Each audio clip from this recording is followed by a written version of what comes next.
혹시 미용 시술을 한 번이라도 고민해 보신 적 있으세요? 오늘은요, 10년이 넘는 시간 동안 정말 수많은 시술에 자기 돈과 시간을 직접 쏟아부은 한 분의 아주 솔직한 후회담을 바탕으로 우리가 진짜 피해야 할 시술들이 뭔지 한번 제대로 파헤쳐 보겠습니다. 이분이 뭐라고 했냐면요, 수많은 시술을 받아봤는데 그중에서도 이건 정말 돈만 그냥 허공에 날렸다 싶은 것들만 엄선했다고 합니다. 과연 어떤 시술들이었을까요? 그 생생한 경험담 속으로 지금 바로 들어가 보시죠. 와, 이 여정을 한번 보세요. 2012년부터 시작해서 10년 이상 정말 안 해본 시술이 없을 정도라고 해요. 바로 이 길고 긴 경험이 있었기 때문에 무엇이 진짜 효과가 있고 또 무엇을 절대 피해야 하는지에 대한 정말 값진 교훈을 우리에게 줄 수 있는 거겠죠?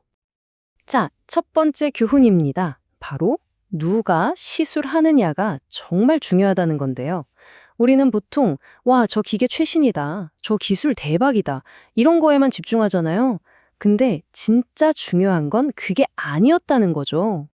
이분이 가장 후회하는 시술 중 하나가 바로 공장형 병원에서 받은 울세라였다고 해요. 이게 초음파로 피부를 쫙 끌어 올려주는 리프팅 시술인데 기대를 안고 받았지만 결과는요, 완전 정반대였습니다. 오히려 불필요한 얼굴 지방이 쏙 빠지면서 볼이 움푹 패어버린 거예요. 소위 말하는 해골상 있잖아요. 그렇게 되어버린 겁니다. 그럼 대체 공장형 병원이랑 전문 병원이 뭐가 다르냐, 이게 중요하겠죠? 핵심은 딱 하나, 의사와의 직접 상담입니다. 가격만 내세우는 곳은 보통 영업실장이랑 상담하고 바로 시술에 들어가는데, 진짜 전문적인 병원은 의사가 직접 내 얼굴을 꼼꼼히 보고 맞춤형으로 계획을 세워줘요. 가장 큰 위험 신호는요, 내가 시술받을 의사를 직접 만나서 충분히 이야기하지 못하는 바로 그겁니다.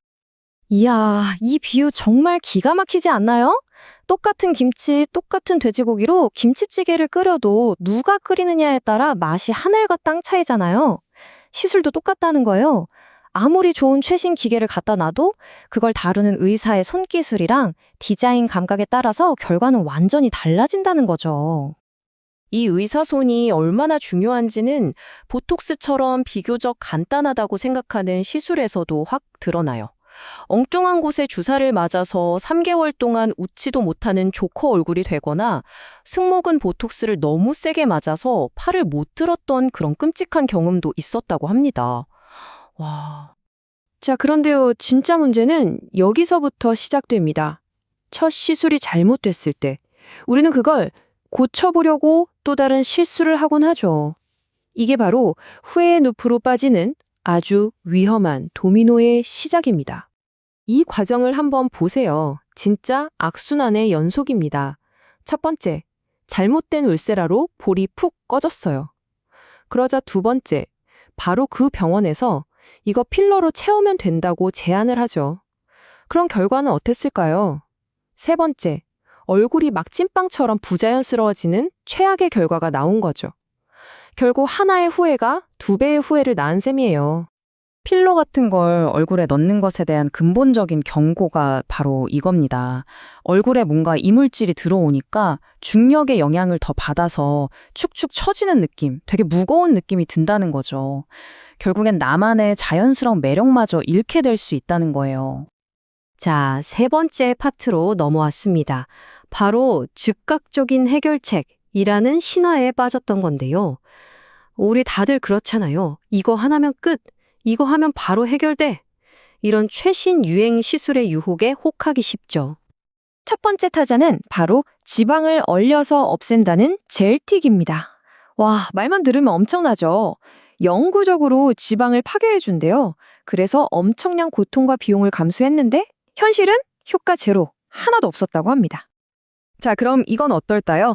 한번 누워있으면 스쿼트 2만 번 효과를 준다는 시술. 이것도 결과는 똑같았습니다. 효과 제로. 결론은 아주 간단해요.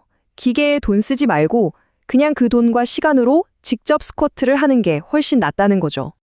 피부 문제도 마찬가지였어요. 이 지긋지긋한 여드름 때문에 온갖 비싼 레이저, PDT, 아그네스, 프럭셀 다 해봤지만 다 소용이 없었대요.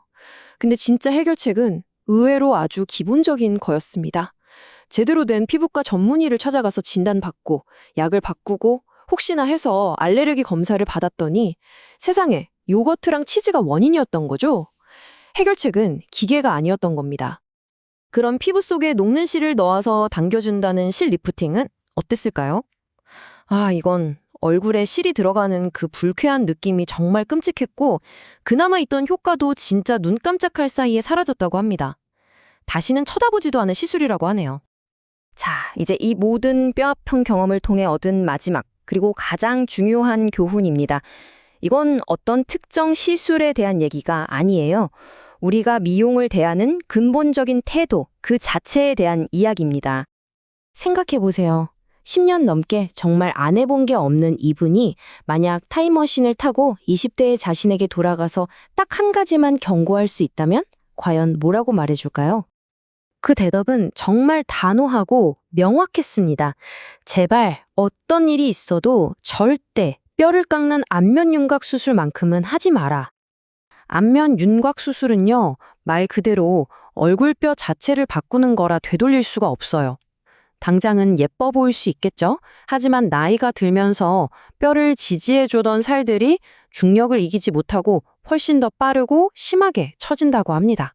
마치 얼굴 전체에 보이지 않는 흉터 조직이 생긴 것과 같다고 경고해요. 결국 핵심은 이거 같아요. 반짝하는 유행을 따라서 내 얼굴을 바꾸는 게 아니라 지금 내가 가진 나만의 아름다움을 어떻게 하면 오랫동안 건강하게 지킬 수 있을까? 이걸 고민하는 거죠. 이 10년간의 후회담이 우리에게 주는 가장 큰 교훈이 아닐까요? 여러분이 생각하는 진짜 아름다움은 무엇인가요?